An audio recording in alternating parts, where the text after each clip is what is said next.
welcome to Arise Africa this beautiful Friday morning. Sorry for the 1 hour delay, just due to some technical difficulties. But yeah, we are here right now, and we're about to start. I am Boye Mark Anthony, and I'm with the delectable lady Chichi Wangbo. Thank you so much. Good morning to Good you. morning. Good morning. It's Mark been a rainy Anthony, day. It's really been raining, rainy rather. Yeah. And even though it's kind of slowed a lot Yeah, of people down, at least, yes. it wasn't really expected like it is when rainfall comes. Yeah, you don't expect it. And, everywhere, like what I said, there was this aspect I really thought is worthy of mention, and that's talking about the rainfall and flooding. We've still not done anything about our roads. Yeah. It's flooded. It's so bad, so bad, so bad. Like when I was coming, like it's even, I don't even know what to say, because we keep saying drainage, drainage, drainage, drainage, and I'm like, okay, when these guys were fixing up, who monitored them? Because you cannot be doing roads without monitoring. So there was no drainage, and you allowed the stuff pass. You pass the contract, you sign, and probably give them their.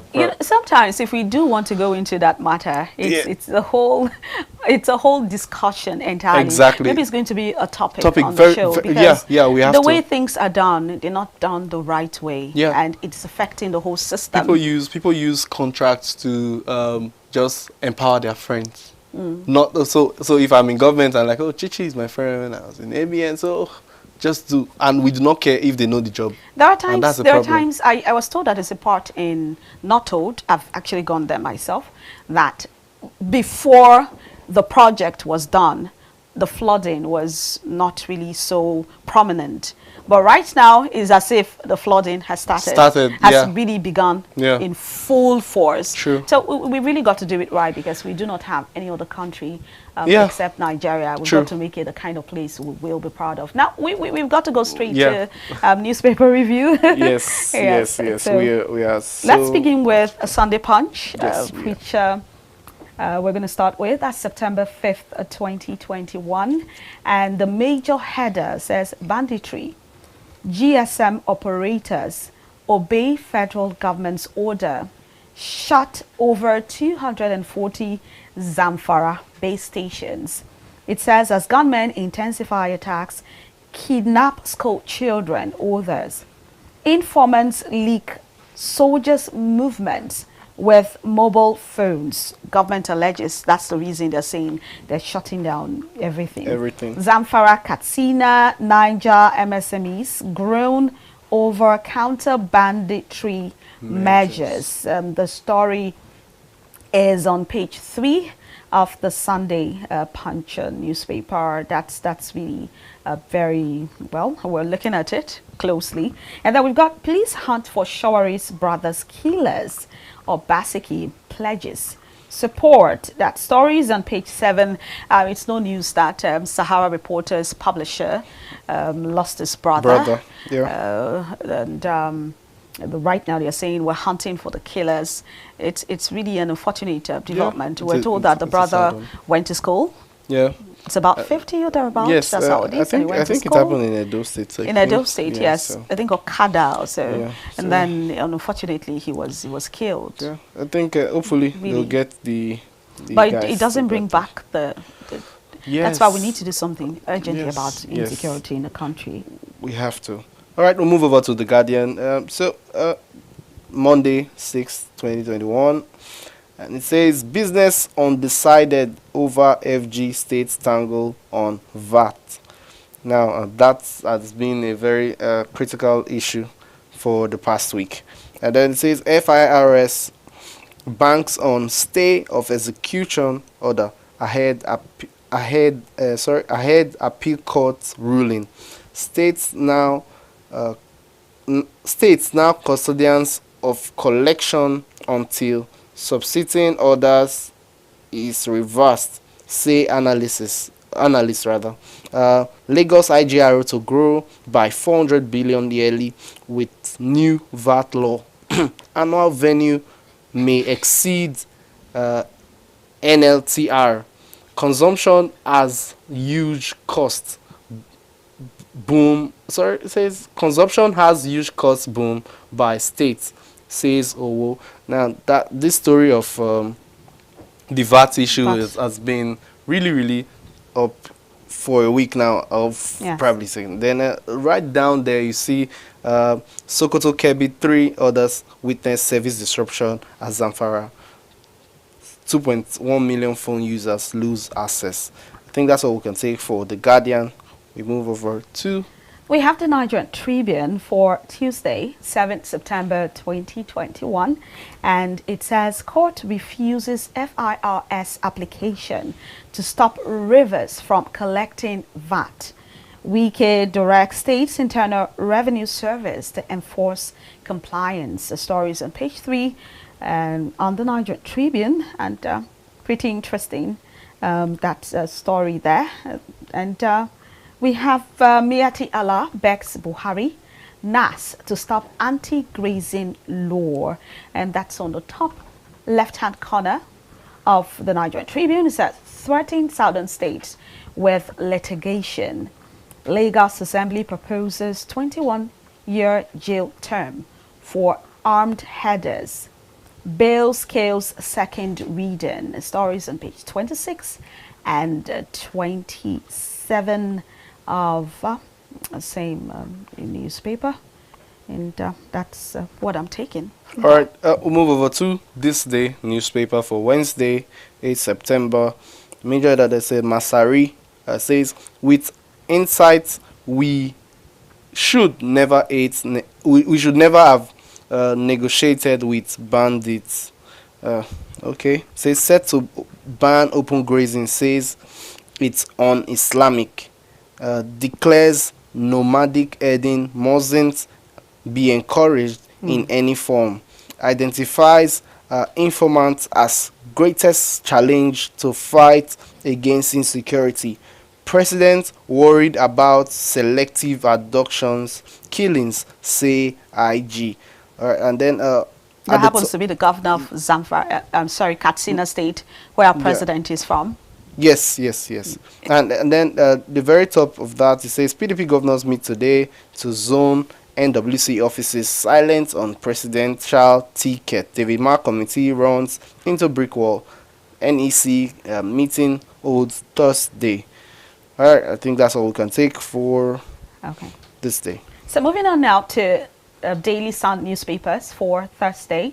It says Akeredolu hits Miyetti Allah, vows to fully implement anti-open grazing law in Ondo. Give us time to train our members. Macban begs Lagos. The story, the major header, is on page 27 of the Daily Sun newspaper. And it said, mass up to Igbo leaders. Ask Buhari to free Kano. President coming to mock Imo people. PDP is visit good omen, says Ohaneze. Yeah, there was a lot of things, a lot of words, a lot of stories around Buhari's proposed visit that took place. But this was before Buhari, made a trip to Imo State for commissioning of certain projects in several parts of the state. Wike corporate bodies meet as VAT law takes effect. No sub-national government is allowed to collect VAT, FIRS. And, that's it from the Daily Sun. All right, moving to today's paper, Friday, September 10th, and the Punch newspaper is the one we're taking first. It says VAT amendment.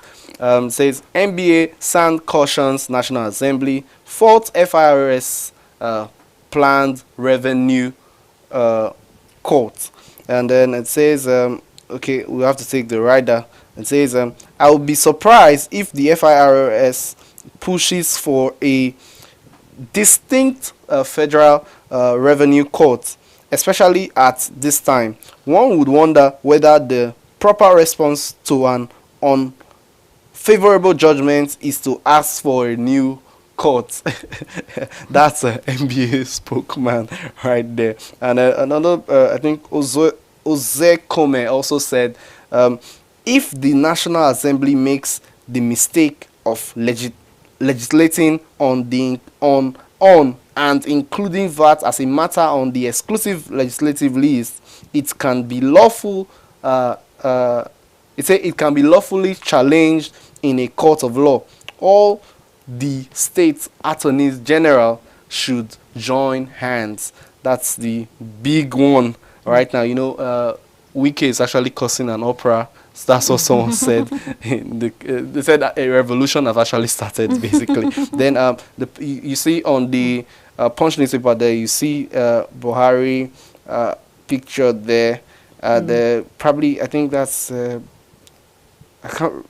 I think that's the Imo State governor presenting like a gift to him, the cola rather, to him. And it says, Ohaneze laments marginalization. Buhari says Igbo controls the economy. That story continues in page 2, and that's all I think we can take from what angle?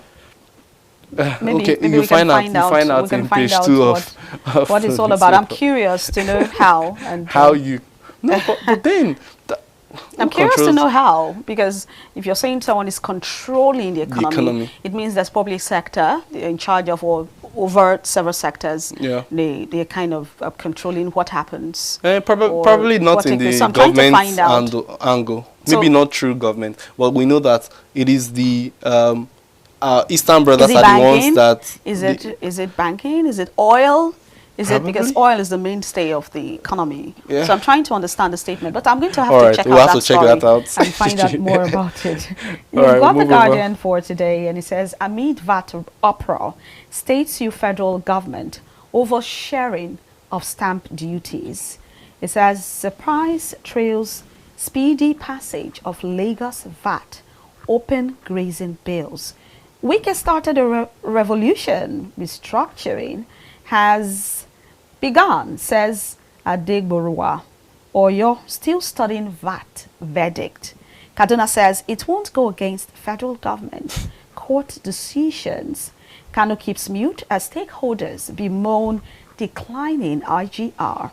Stop impeding true federalism, Afenifere tells federal government. Continued on page 6, the story is on page 1 and continues on page 6 of The Guardian. And we've got more stories right there. We've got INEC recognizes Ozigbo as PDP candidate for Anambra Guba poll. I think that's been since last week. Yeah. Stories on page 27. And then you've also got ECOWAS suspends Guinea as Oshibajo urges decisive steps against coup. News stories on page 3 of The Guardian. All right, I think that's all for The Guardian. Still happening in Africa. Yes, it is. It's happening. Like probably. Okay, let's not say what I want to say.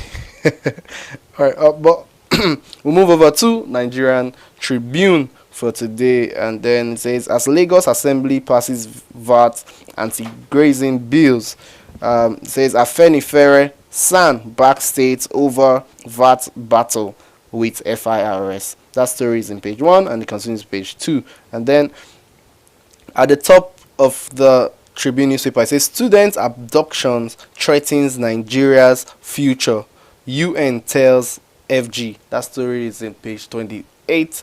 And then it says 36 states sue federal government over stamp duty remittance.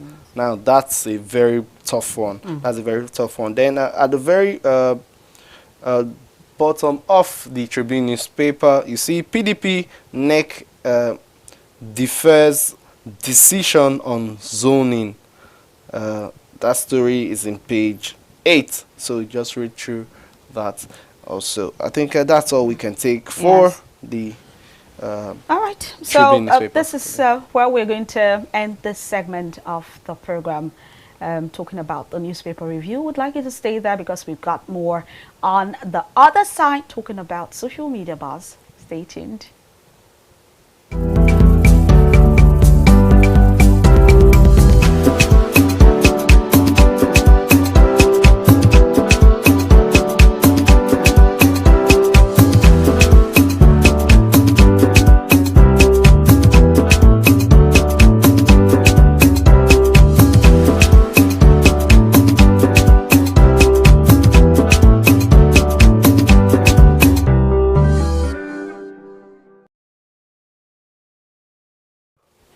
All right, welcome back to Arise Africa. Yes, and if you're just joining us, you missed the newspaper review, but nevertheless, we just got into the virtual street and its social media buzz.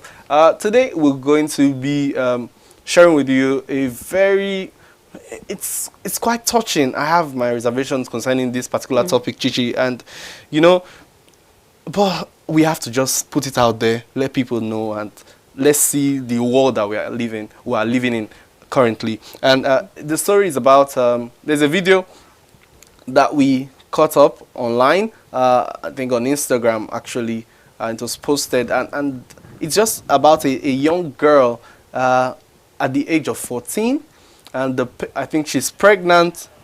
She's pregnant, and then now the family wants to marry her off. A 14-year-old girl that is pregnant wants to be married off by her family to somebody else totally, and that's just the challenge right now that the girl is facing. And everybody is saying so much. The family do not even see anything wrong with what they are saying. They don't see anything wrong with what they are about to do, and it costs a lot of opera. It costs a lot of opera, and a lot of persons are actually. That was when the law does not exist. But in Delta State, now listen. In Delta State, no, you people forced her. You are in Delta State. Are you not in Delta State? You don't live here.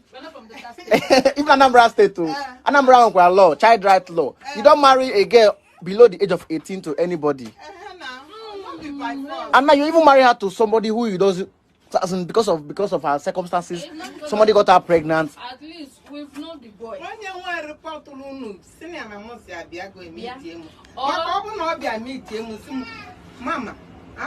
So came on somebody married.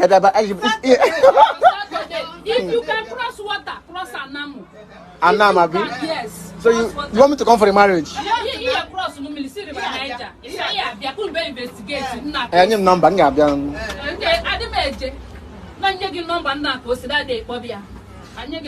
so you are inviting me for marriage for the girl that you people married out.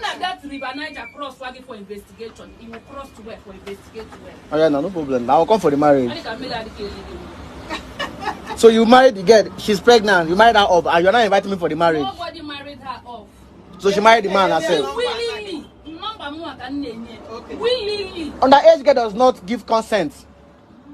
That's what I'm trying to make you understand. Because if you are charged to court now, you are going to less than 5 years imprisonment for what you just did.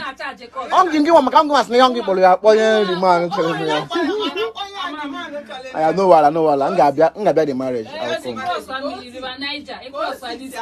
last born for them. What's the name? Immediately. So go say whatever I told you.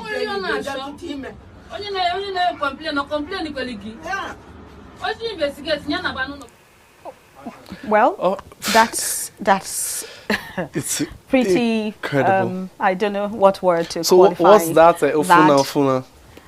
Ofuna, yeah. One father, one mother. That's the same parent. So they are actually the same siblings. Parent. You get so because I think we were thinking even online, some people were saying that probably they're just guardians and all, and that statement means that that's their mother actually that's allowing this to happen. You know, it's really appalling to see this kind of thing happening in the 21st century. At the age of 14, that little girl should be in school. Should be in the school, not trying to get married or not giving out in marriage. And sometimes I wonder, you know, it's very unfortunate. And what is more unfortunate, it's what some Nigerians are actually saying about this issue. Maybe when we get to read, we'll talk more about it. After so this, we'll just go over to what people are saying on let me take media. this one by Pressy Love. Pressy Love. Okay. Well, I don't. You've got to hear what she's saying. She's saying no one is talking about the girl getting pregnant at 14. It's wrong. No one is talking about the girl even knowing a man at 14. Most times it's not bad parenting. Most times, most kids are headache. Fear no even catch her. But how you train your kids also matters a lot. Imagine me at age 14 being inside room with a man, BP go kill me self cause I go to see imaginary cane all round the house where my papa go wire me. Even as an adult, I don't stay out late nor do some kind thing because my papa's voice go to ring in my head 247. Upbringing also matters too. Do your best as a parent. Then, if your child decides to be headache, that's on him or her. Just automatically blaming the little girl for this. Imagine, I was telling you before now that the kind of society we live in, I was telling you the reasons why some, I'm not saying it's justified, it's the kind of society we live in. It's not just about the parents, it's about peer pressure. It's about, you don't know if the kid was raped. Yeah. You don't know, there are a lot of things. We don't know how the girl got pregnant. It's she's 14. She's 14. And she's 14. Yeah. A 14 is a minor. And whoever did that, if the person is an adult, the person has, it's not even just an adult, the person has committed statutory rape. Yes. Because she's not even old enough to give consent. To give consent. Yeah. So why are you blaming the little girl when in the eyes of the law, you cannot say it's, she's been taken advantage of in the first place. That's what it is. I was asking a lawyer, I've got to put this here. I was asking a lawyer, I was like, okay, talking about this rape issue, for example, at what age could you accuse a young man of rape? He said when you were above 12, you could be accused of rape, even though you're not tried the same way an adult is tried as well. So we've got to put it here. We've got to put it, maybe she was raped by a young man as well. Who knows? Even if she gave her consent in court, under the eyes of the law, she didn't give her consent. What does she know? What does 14 know? So blaming the victim is what I always get so emotional about. You don't blame the victim. That's a little girl. It's crazy. It's crazy. All right. Olu Herodotus says the girl child has suffered in Nigeria, while a teenage girl will lead mass exploration crew in the US. We are busy turning our daughters to Eshe Oruru. I don't know what that means. Eshe Oruru. That young girl, I remember some years ago, that was married. It wasn't her parents, actually. She was kidnapped, something like that. And they married her while she was a little and then girl. Also, Domingo Loso says, the painful parties, they see it as a normal thing. Like, there is nothing wrong with it. That little girl needs protection. That little girl needs advice. That little girl needs to be shielded. She's depressed right now. There are no two ways about it. Because she knows she's not supposed to be in that condition. So why must she be blamed? It's crazy. Let's go over to the next one. So we're going to check out more of what people are saying on the virtual street. We have the boss, Samarachi, says, funny thing is none of them will give out their own kids in such circumstances. And it says, God's chosen woman says, it's not easy to be born a woman in Africa. Lord, save our daughters. Yes, very unfortunate. Very, very unfortunate. So we've really got to look at female children. That's why a lot of associations, NGOs are campaigning for protection of the female children. You have Mike Chaskia. It says, for the record, there shouldn't be any questions if it was rape. Okay, look at it. If it were rape or consensual sex, there's nothing like consensual sex with a minor. It's statutory rape. My Chaskia said that. And you have Miriam Deem 1 said, this is so sickening. I can't believe a mother or so-called guardian will do this to her child or word. I mean, that little girl is confused right now. She needs lots of advice. She needs love, lots of advice and reassurance, not this trash. Terrible, really. We've really got to really do the right things. Mami Lavish 19 says, 14 years is no longer a child. I'm not in support of the lady, though, but when she was opening and closing her legs, she did not know she will get pregnant. When she was sneaking around collecting money from the guy, she did not tell her parent. Now she's pregnant. She wants to claim small child. If I was the lady, I will do and say worst, because at that moment she isn't thinking straight. This life, no small or big child again. All of them yard. tear eyes. Okay. All right. It's someone else blaming the little girl for, you know, what happened. And we've also got this comment from the Archangel AMG, said, arrested?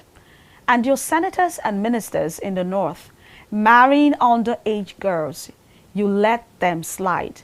This country has a mess, has been a mess all my life, and I don't see it getting better in any way. Ilu Awon, Were, I wonder what it means. I believe that's Yoruba language. You know, that's actually a Child Rights Act in Nigeria, so a Child Rights Law, rather, in Nigeria. So, especially in Delta, rather, I think every state has its own Child Rights Law. So, and some states have not adopted it anyway, so maybe we should check out that. Nkubi official at 14 years, it says at 14 years, I did GSS3. At such age, there are a whole lot of things that I don't know about. I still be pikin where them they spank for committing offenses. That woman should be arrested, just as at JMK's hair said. Na pregnancy, abi na rape. Really sad. You know, this young lady should be given a lot of support on this matter, not to be married off. Or what do you think? You know, it's crazy, honestly, because these things, like what Ogunbi was saying, like you cannot even be bringing about the pregnancy into the issue. The fact that this girl is young is enough reason for you to be. You have to be objective, basically.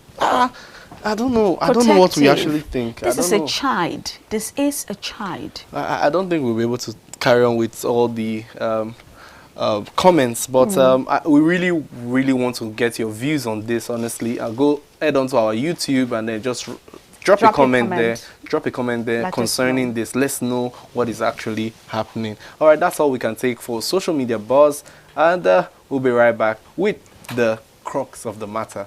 Arise Africa will be back. Stay tuned.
Welcome back to Arise Africa. We've come to the crux of the matter where we talk about issues that we really do need to look at. And today is no exception. We're going to really get to dive into a particular matter that affects our nation, Nigeria. There is this talk, there is this ongoing discussion about the bridge area. How do we bridge this gap? Now, this has given rise to a system where the government decided to devise a 6-3-3 method to bring in certain skills and certain education curriculum that could actually prepare young people, prepare students in readiness for their career and their future ahead. But is it working? How far have we gone in implementing this? Well, today we'll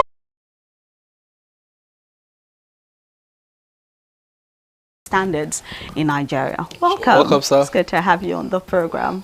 Straight to the point. And now, being a guidance counselor with students as well, you work with students also. And now, let's find out what is career readiness in the first place. Actually, career readiness has to do with preparing these same students for the challenges that are ahead. Career-based, you tell them, you teach them, you pass them through, a foundation of preparing them, especially the college educated, for success in workplace. Okay. And actually for lifelong career management.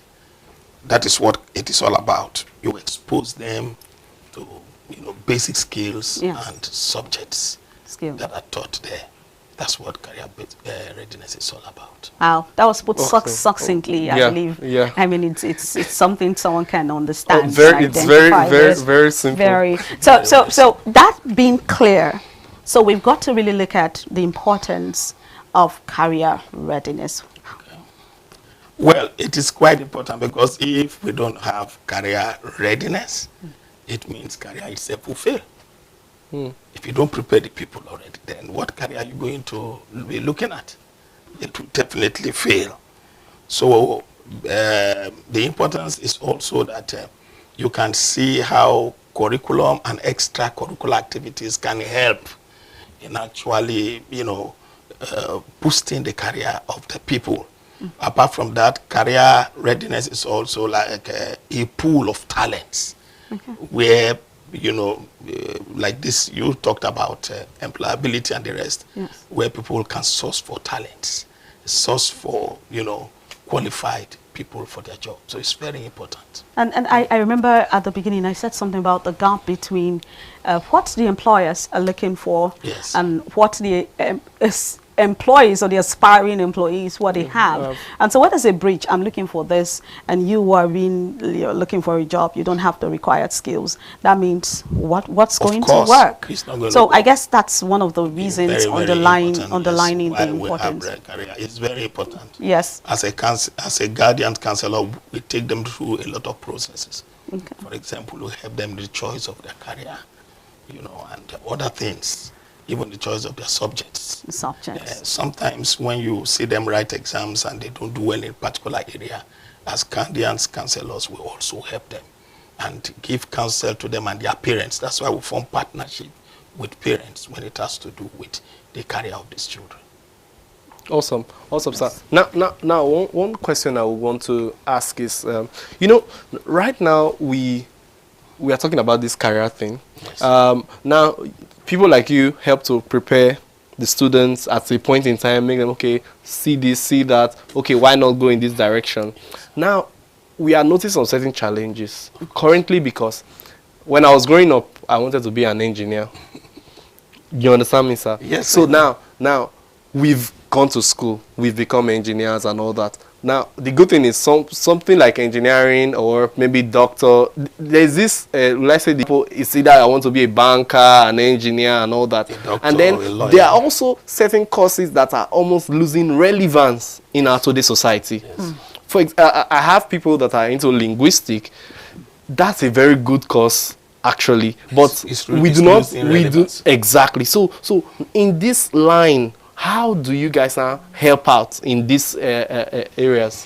Yes, actually, you see, there are potentials, qualities, abilities that we discover in these students that we need to harness. The truth is that our curriculum now is so old-fashioned, okay, and outdated. So old-fashioned. Are you understanding me? Imagine, like now in some public schools, you still hear pupils very small, like the kindergarten, they still sing Twinkle Twinkle Little Star. Where in private schools, they use the sound vowels. Yes. You understand me? So then, what I'm trying to say is that our teaching methods are old-fashioned. There are courses that are no longer relevant and we should not in any way encourage our children to do that. I remember very well that when I was growing too, I wanted to become a medical doctor. It wasn't my intention. It was my parents' own. They wanted me to be, because I was good in the science, but that wasn't what I wanted to become. All right. I actually wanted to become a pharmacist. Are you understanding? Yeah. So, but we have to move with time. Yes. We have to move with time. 633 system were all vandalized. Wow. They were vandalized. They were destroyed. They were not used. There's no school that is practicing it today. The 634 system, 6334 system. Very few schools. Everything is basically academic, white-collar job, like he said. These subjects, physics, chemistry, biology, and so on and so forth. Yeah. You would never see anything that has to do with woodwork, this technician, and so on and so forth. It is not there in the secondary school. You're saying that there was a problem. It was not well implemented. With implementation? Yes, it was not well implemented. The policies, very, very good. It would have helped us. But you see, the funny thing is this. The same thing they ran away from is what they are doing now. How? Okay. The one who's, take for example, I have a son. My son, I have 3 sons. My second son read mechanical marine engineering. All right? He graduated, had all the papers for marine, but no employment. So what did he do? He went to do this videography and associated courses. Today he's a video man and he's making money. But if he were in GSS3 and I told him that you are very good in videography, go and do it, he won't do it. This is exactly what I'm trying to say. The very skills many of them ran away from is what they are doing today. Yeah. Graduates now learn hairdressing. Graduates now learn, what do we call it, other things. Makeup and all. Exactly. So they're doing more of entrepreneurship Those are what we call extra curricular activities. So we should have more of them in yes, that's what we're saying. Yes. Awesome. All right, so now with what you just said now, you know, everybody knows that it is important, from what we've said now, that it's important for the student to be career ready. But why does it take time? Because you just pointed out now that it's probably when they are around that GS3 areas. Is there no room for us to actually follow up a child from a very young age? You understand me? To say, okay, let's see how this one will become. Should we wait till when they start failing certain courses and all the stuff in classes and before we will now say, okay, because it's failing physics and chemistry, so that means it will definitely be going towards this other, probably the arts or the social sciences? No, the truth is that we, like you said, these pupils are actually followed. They are followed. Like, I can vouch for private schools. I don't know how they do it in public, because in the public schools, a lot of things are wrong. A lot of things are wrong. Like, I was watching you discussing about papers and the rest, what the papers say. You find out that a lot of things are wrong. Teachers, some of them are not serious. They're not there. But in private schools, it is always very different. They follow these children right from kindergarten. They know the areas in which these children are good. For example, when a child fails, for example, there are some private schools that will still want to promote them, when in fact you have to tell the parents that they failed, and these parents don't want to pay another school fees, so they won't want also their children to fail. So most times when the children get to that point, the parents are responsible. They are the ones who say they don't want the child to do this or to do that. Now, when a child fails, look at it from this angle. You are saying, does it mean that when a child fails cannot be encouraged? Is that not what you said? Yes. Yes. The truth is that they encourage them. The child can be encouraged and the child can be followed up But by the time you follow the child to a point and you know that this subject is not actually what this child can pass or, you know, can use, then what do? You have to change the child to another one. What we're kind of looking at on today's program is not about the general subjects now. Okay. We're looking at some specific skills, some specific areas that we can incorporate in the curriculum that could prepare, that would help in preparing people for career. And it may not necessarily be like what I know, may not necessarily be about the subjects. Okay. You understand? You mentioned some of them. For example, practical technology stuff. For example, there are a lot of stuff, life skills. We're talking about life skills, for example, like confidence, assertiveness, some other stuff, including with technology and some practical things that could help them at the workplace. You understand what I'm saying? So I think the question he was asking is, how early, at what age, what time is it better to start preparing these people, these children, for the future that they have in career, in the career or the work life? Actually, we should prepare them right from primary school. We should prepare them from that point. And when we are preparing them, there are some competencies we should try as much as possible to develop. Yes. For example, the ability to reason critically. Critical thinking. Yes, with critical thinking and, you know, problem solving. We should be able to make them pass through such things. For example, they should be able to handle issues properly. They should be able to make decisions and solve problems. But that's not what they really teach those children in school currently. Well, in private schools, they do. For example, when you are talking about, you know, trying to source for information and knowledge, when we were in school those days, in the 80s, in the school, we had lecturers like in the university. They come to lecture. I never saw somebody give us handouts. We didn't have handouts in my time. I attended University of Benin. No handout. The lecturer comes, lectures you, then gives you references.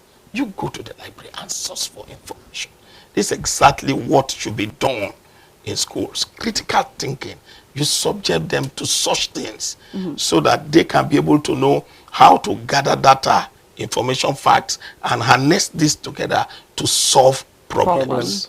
And not what some do these days. It's all about copy. Copy and copy. Exactly. Give me your notes. They should know it's not about like what do you call it, the number of notes you copy. It's all about being able to understand what you're taught and apply it to real life. Exactly. So that's like I mentioned at the beginning, that's the gap. That's where my concern is. Yes. Because you're through with school, you studied, for example, I'm through with school, studied mass communication. How do you use the knowledge, the body, we call it, history of mass media? Oh, of course, you got to know your history. You know, so that's the aim of today's show. Yes. Critical thinking, I've said that. The other one is communication. Communication, whether through oral or written. Yes. It's very good for us for the children have the ability to speak, to read, to write, and to listen. They should have that ability, you know. Now, with these skills, they can understand others and can, you know, communicate with them effectively and understand their feelings, which is very, very important. And if you have a good communication skill, you can also, you know, bring down, communicate your ideas to others and also get from them.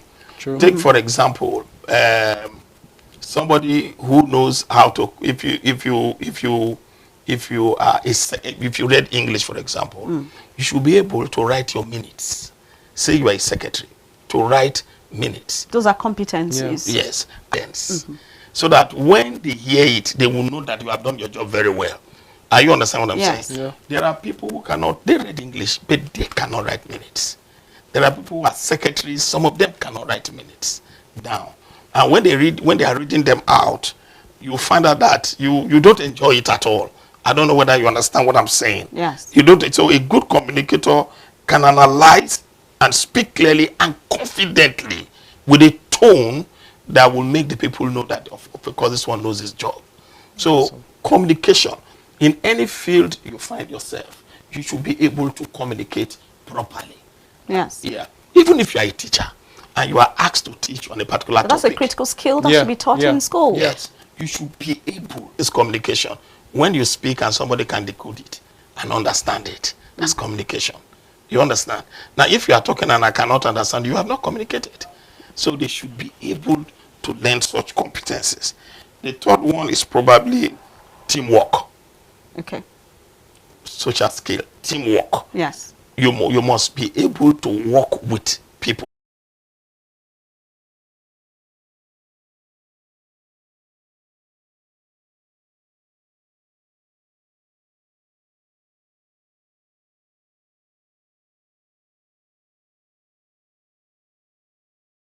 To inculcate these things in our curriculum, we will just remain the same. So that's exactly what we're saying. That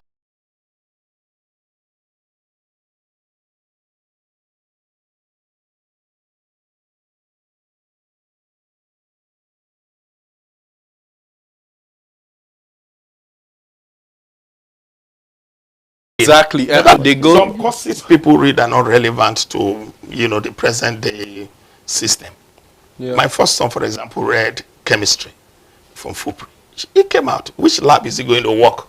There are no labs. So he now went into computer designs. And he's making it.